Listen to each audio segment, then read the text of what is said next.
গুনাহ মোচনকারী, পাপ মোচনকারী বিষয় হচ্ছে বেশি বেশি নেকি করা, যেই নেকি গুনাহকে মুছে দেবে।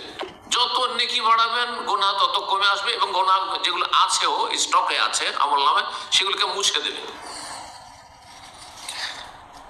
সূরা হুদের আয়াত 114-তে আল্লাহ ইরশাদ করেছেন, ইন্নাল হাসানাত ইউযহিবুনাস সাইয়্যাত, নিশ্চয়ই নেকিগুলি গুনাহগুলিকে কি করে, ইউযহিবুনাস সাইয়্যাত, মুছে নিয়ে চলে যায়, হ্যাঁ, দূর করে দেয়।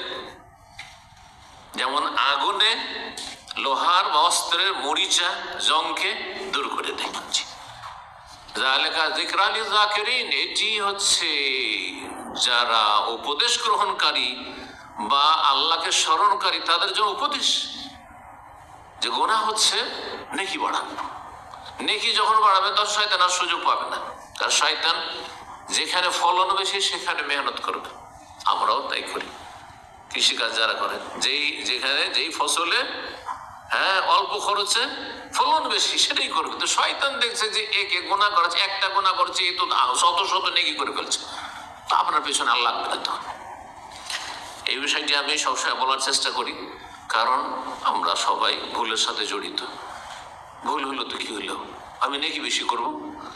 যেমন একটা খারাপ কথা বেরিয়ে গেল মুখ দিয়ে, তেমন জিকির আজকার বেশি বের করা শুরু করেন, দেখবো যে শয়তান আর সুযোগ নেবে যে একে খারাপ কথা বললাম না।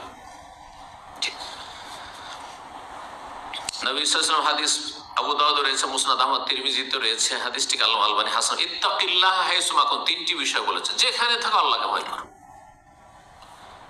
ও আতবাই সাইয়্যাতাল হাসানা, আর গুনার পরে নেকি করো। গুনাহ হচ্ছে আপনার ধরেন পেশাব পায়খানা ময়লা আবর্জনা, আর নেকি হচ্ছে আপনার পানি, স্বচ্ছ পানির মতো। তাহলে পেশাব পায়খানা শরীরে কাপড়ে লেগে গেলে কি করবেন, তার উপরে পানির প্রয়োজন, পানি দিয়ে ধৌত করবেন, জি, পানি বইয়ে দেবেন, জি। তামহুহা, তাহলে সেই গুনাহগুলিকে মিটিয়ে দেবে, মুছে দেবে। তামহুহা খালিকিন নাস বিখুলুকিন হাসান, আর মানুষের সাথে সদাচরণ করো, ভালো আচরণ করো। গুরুত্বপূর্ণ তিনটি বিষয়। 4 নম্বর উপায়